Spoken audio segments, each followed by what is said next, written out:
Kwa mfano mzee, ukisikia watu wanasema Gen Z, wewe Gen Z unaielewaje lugha hii ukisikia mtu anazungumzia Gen Z?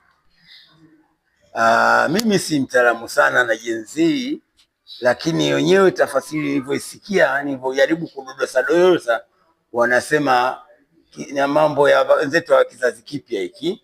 Ndio. Wanatafuta mlango wa kutokea, wamebanwa wapi na wachomozee upande gani. Lakini kabisa kuipata tafasiri itoke kwenye kitabu au kwenye msamiati au itoke kwenye kamusi, hapo sijaipata sawa sawa. Lakini ya juu maana Gen Z wanasema ni kizazi kipya hiki. Ndio. Hicho ndio ninachojua mimi. Zaidi ya hapo sijajua sawa sawa. Okay, nadhani uko sawa pia. Gen Z kama ulivyosema kwamba ni kizazi kipya au wanaita Zoom generation. Tuseme wengine wanasema watoto wa 2000, yani kutokea 2000 kuja juu, hicho ndio kizazi hicho ambacho ni kizazi kipya.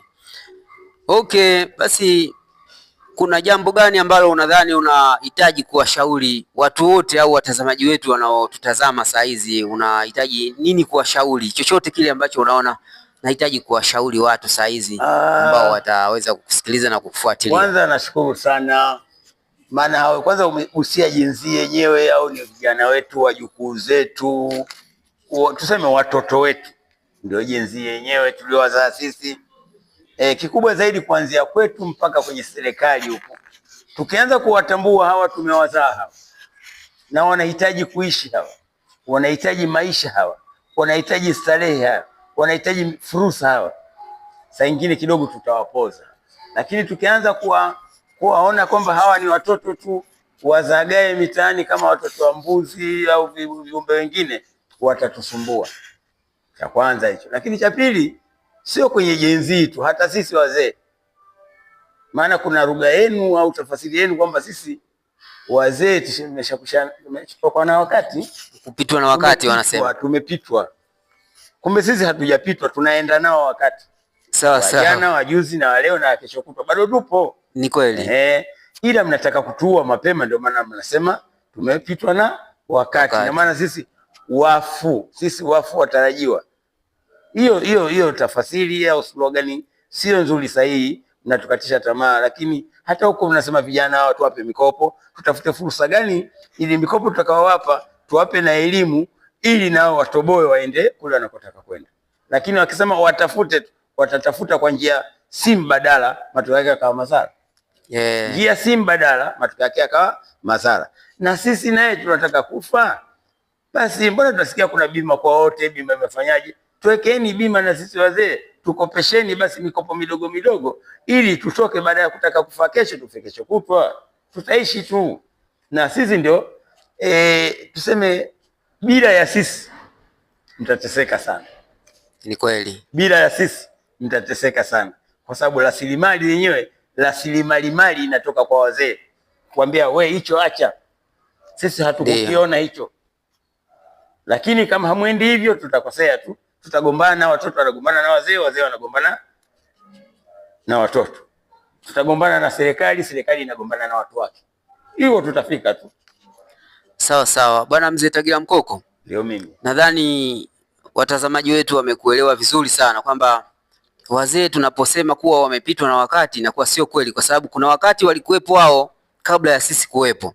Lakini sasa hivi nao tuko nao, wao tunaenda nao. Dio. Wakati upi ambao wazee uliwapita? Sio sisi ambao ulitupita wakati ule ambao wao wapo, sisi hatupo. Ni kweli. Sasa hivi tupo pamoja nao na tunaishi nao. Kwa hiyo wazee bado hawajapitwa na wakati, ila sisi ndio tulipitwa na wakati mwingine ambao wao walikuwepo, lakini sisi hatukuwepo. Lakini pia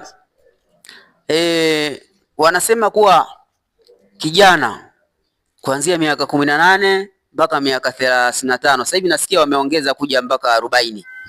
Lakini kutoka 40 mzee pia anatambulika kuanzia miaka 60. Ndio. Hapo katikati ni watu wa aina gani hawa, wanawekwa kwenye kundi gani? Ili nalo tulitafakari kidogo. Simu zinaita mzee, mipango. Kwanza nataka kusema lazima sisi wenyewe tutafakari huko, kupunguza, ni jitihada za binadamu anafurukuta tu. Lakini kijana mwisho 35 tu, kutoka hapo unaanza kuingia kwenye watu wanakutegemea sasa. Ina maana kuanzia 35 kwenda mpaka 50 kila mtu anakuuliza, bwana vipi umeoa bwana? Bwana vipi umeshabahatika kupata mtoto? Bwana vipi umeshabahatika kupata ardhi? Ndio. Unaanza kuulizana hapo. Lakini ukianza kuanzia 50 kwenda huko sasa, kama hujapata, kila mtu atakuangalia kiatu ulichovaa mpaka kofia uliovaa. Kwa sababu anajua hapa kuna warakini hapa. Kwa nini kwanza miaka 15 mpaka 35 vitu vyote hajihangaika nacho na hajapata hata kimoja? Mwenzetu huyu yukoje? Lazima upelekwe kwa watu washauri wa kujua mwenzetu huyu amekwama wapi na tutatue mambo gani mwenzetu ili anasuka. Lakini na sisi wazee na vile vile, uzee ni fikra, sio mwili au umbo kuchakaa. Unaweza na umbo likachakaa, lakini ukawa na mawazo mazuri, ukawa na busara nzuri. Na unaweza ukawa kijana naye ukaonekana kama mzee, kwa sababu unayafanya hayaendani na wakati uliokuwa nayo. Unayofanya hayaendani na wakati ulionao.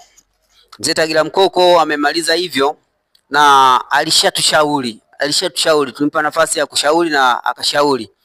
Basi tupende kuwaomba watazamaji na wafuatiliaji wetu wa Akili Mingi Media.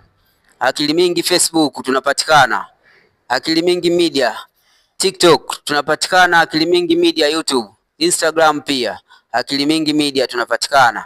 Karibuni sana. Kumbuka kusubscribe, kucomment, kulike na kushare. Tunategemea sana na tunahitaji sana support zenu ili tuweze kujenga familia kubwa zaidi, na tunaruhusu comment hapo chini. Unaweza ukakomenti kwa ushauri ama maoni, unaweza ukakomenti hapo. Tunakaribisha sana na tunahitaji sana support yenu.